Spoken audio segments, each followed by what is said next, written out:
Hi, I'm Bryce Combs, and this is your winter weather forecast for the 2025-26 season. We are currently entering the neutral phase weather pattern, that is, as the tropical jet stream is going lower to the south and the water temperatures are changing in the Pacific. This means multiple polar vortices and multiple snowstorms are possible during the 25-26 season. And we are about to go on a deep dive on the weather this season. The Pacific Ocean determines the weather patterns. In 2023, we were in a high El Nino weather pattern in the Pacific Ocean, meaning the temperatures were extremely warm. But in the past 2 years, we have been transitioning to a La Nina. We aren't in a La Nina yet, but this means we are in between La Nina and El Nino. La Ninas usually have colder water temperatures, and this usually indicates our weather pattern in the future. We are currently in a neutral weather pattern, and analogs show this winter will be very similar to the 2013-2014 season, as that year was a neutral weather pattern. 2013 also showed no hurricane landfalls in the United States, and currently no hurricanes have made landfall this year in the United States. Here's a picture of the hurricanes in 2013.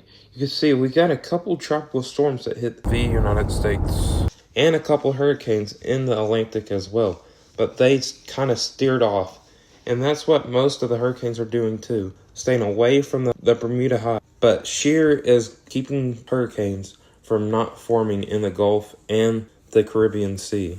And in 2013-2014, winter was very cold and wet in Kentucky, which I expect to be the exact same, but even wetter. The first 3 months of 2014 were cold and icy, with several ice storms and heavy snow. And temps, January through March, were very below average. And in March, we had a big winter snowstorm in the first week. In 2013-2014 season, we received 27 inches of snow, and I expect it to be exactly the same, maybe a lot more. 25 to 35 inches of snow could be expected, as multiple snowstorms could be possible this winter. Let's go over the severe weather now. Yes, severe weather. We are now entering the second season of severe weather for Kentucky, including the Dixie Valley and the southern part of the Ohio River Valley. As late November, early December, we usually see a couple tornado outbreaks. As in 21 and 23, we seen multiple tornado outbreaks in Kentucky and Tennessee. On December 10th, 2021, the SBC issued a moderate risk for parts of Kentucky, Tennessee, Illinois, Arkansas, and Missouri. And that night, we seen multiple tornadoes as Mayfield, Kentucky, saw a EF4 that night.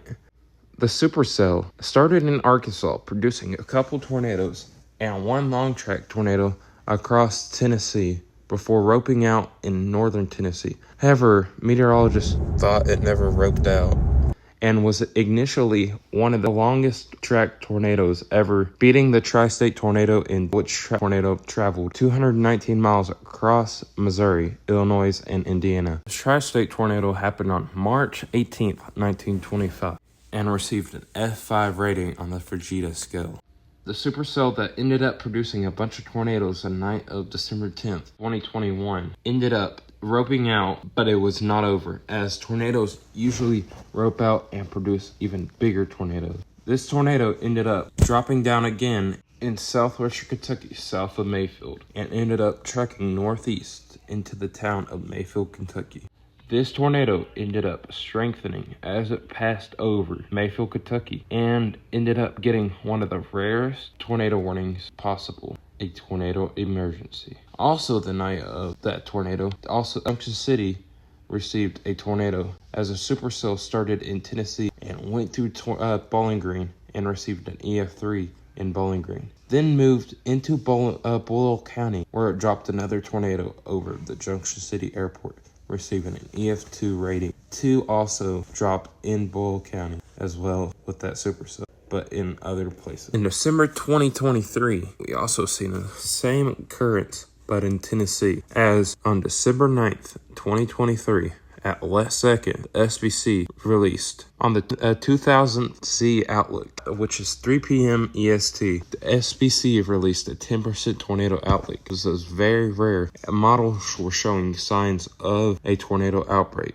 Many tornadoes ended up dropping this day, including 52 tornado reports, 77 wind reports, and 94 hail report. All those added together was 223 storm reports. In particular, one tornado ended up producing a tornado emergency over the town of Hendersonville, Tennessee. As storm chasers were about to end their chase, this tornado dropped, producing an EF2 tornado. This ended up getting a tornado emergency, and I ended up chasing this as well, but it got very dark for chasers to see this tornado as the sunset was setting, as it was early December. So the sun set around 5 p.m. Here's proof that I ended up chasing it, and thanks for watching and subscribe. Here is all the links to what I used today. Thank you, NWS. Show support to them. They do a lot for our weather, and they issue tornado warnings